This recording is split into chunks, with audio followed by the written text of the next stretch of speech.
Do a barrel roll. Welcome to the Now I'm Ashley. And I'm Gus. Oh boy, we've got more microtransaction news, everybody. Yay! Over the last several months, there's been a growing concern about things like loot boxes and the prevalence of predatory microtransactions in video games. Hooray! Yay! As you probably know by now, the issue has even gotten the attention of lawmakers who are concerned that some of these tactics are merely online gambling in disguise. Thanks to a new ruling by a court in Washington, we might have some pretty big implications about what types of microtransactions could violate the law, because judges just ruled the trading of virtual chips in one online game is, well, basically illegal online gambling. Does this mean loot boxes are gone and video games as we know them are saved? Forever? Well, look, as with anything decided by the courts, it's complicated. Not the answer everyone wants to hear, but it's sort of the way it works. Plus, this case has more to do with the value of virtual currency, which may translate into microtransactions, but it's a step. Yeah, it certainly could have a ripple effect, not only on the way lawmakers can treat these types of games and microtransactions in the future, but also what kinds of things developers risk putting in games. And whether you can get your money back if you blow your savings on Battlefront 2 crates. Ooh. So there is that. Okay, so here's what actually happened. The case in question goes back 3 years ago when a woman sued Churchill Downs Incorporated, then owner of the mobile game Big Fish Casino. The game is basically what it sounds like, a series of casino-like activities like slot machines, roulette, that kind of thing, that can be played with virtual chips. As long as you have virtual chips, you can play. However, Big Fish Casino is a time-gated mobile game, which means that your chips only refresh after a certain amount of time, or if you pay actual money. I want to know, how does the big fish factor into this, though? You might be saying, oh, that sounds kind of like real gambling. Well, the way to get around that is when you put in money, you're not actually buying the chips, you're buying more time to play, which then means you can get more chips, so it's kind of a loophole. Right. It's like, it's not this. It's the same, but different. Thing is, players can cash out those chips through third-party black markets and sell them to other players. Does that sound familiar? Sure, you can't do it in the actual game, but there are places to make it happen. It's actually very similar to places where people will trade CSGO skins outside of Steam. Can you watch Big Fish Casino on Twitch? Is that on there yet? It's the biggest game they've got. Fortnite's got nothing on Big Fish Casino. So what was the woman suing Churchill Downs and Big Fish Casino for? Well, she wanted her money back. After losing about $1,000 worth of these virtual chips, she sued the company for facilitating illegal online gambling, which resulted in her losing money. Now, look, that might sound a little backwards, but it actually happens way more frequently than you realize. If someone gets upset about losing money to an illegal online gambling operation, it's actually not uncommon to sue the venue or the company because they're doing something they're not supposed to be doing, and somehow that means you'll get your money back even though you willingly spent it. Okay, yeah, that's kind of weird, right? Either way, that's what this woman did, and in 2016, the original court that heard the case said, tough shit, you lost the money, these virtual chips don't have any real value, therefore it's not illegal gambling, and the company can't be held responsible.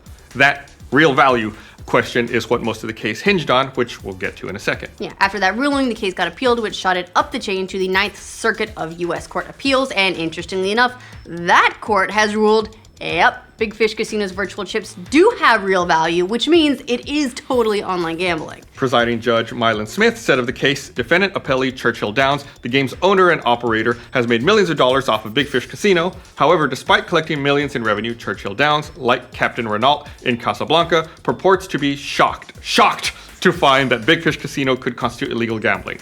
We are not. Wow, pulling out the Casablanca references.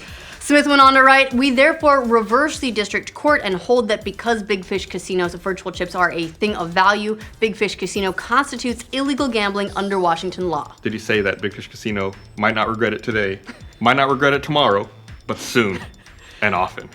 Big fan of that movie. In this case, thing of value is a reference to Washington state law, which makes it illegal to exchange anything of value when it comes to online gambling, not just items that have a direct monetary value. And from here, it's essentially a game of implications, because really, that's what a lot of law amounts to. If one court case rules that the law can be interpreted in a particular way, it makes it much easier for someone to take the next step or a lateral step in a future case. So what actually got ruled on in this instance is that virtual items, even if they don't equate with a one-to-one purchase, which is the key thing here, do have an intrinsic value. And because of that intrinsic value, the exchange of them in this fashion can be labeled as illegal online gambling. Now that becomes a big deal because for video games, it's, just about every microtransaction you'll find in an online game. Like whether it's directly purchased cosmetic items or loot boxes, even the currency you grab in order to facilitate those purchases. Of course, figuring out what that could mean for the future is a little bit trickier. It definitely should be worrisome for mobile game developers where these kinds of tactics are employed fairly regularly. And that's basically the entire business model of mobile games. Right. You can throw a virtual rock at the App Store and hit at least 17 other games that sell virtual currency with no problem at all, and a lot of them employ these time-gating mechanics as well in order to get some more money out of you to get more coins. But it's a little bit murkier when it comes to how this is all going to translate to what we typically see in AAA video game titles. FIFA coins are a prime example of the kinds of virtual currency they're talking about here. And just like the virtual chips in Big Fish Casino, those can't be purchased directly either. In that instance, you buy a FIFA point, which can then be turned into a coin.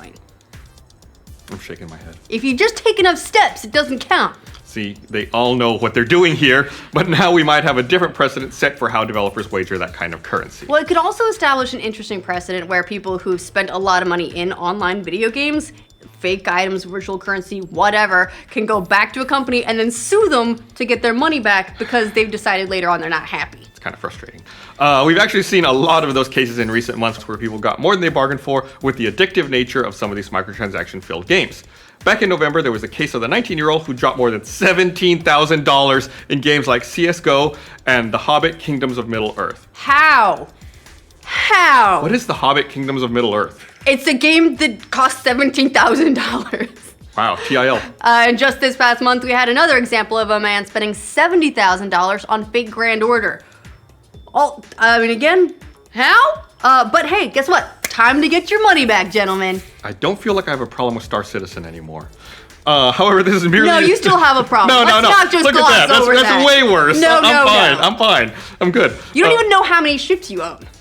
However, this is merely the ruling for now. If Churchill Downs decides they can send this up the chain yet again, which will take it directly to the Supreme Court, where it'll get even more expensive for both parties. So we'll have to wait and see on that front to see if it all ends up having more major implications in the long run. What do you guys think of this pretty interesting ruling regarding video game items, illegal gambling, and the value of virtual stuff?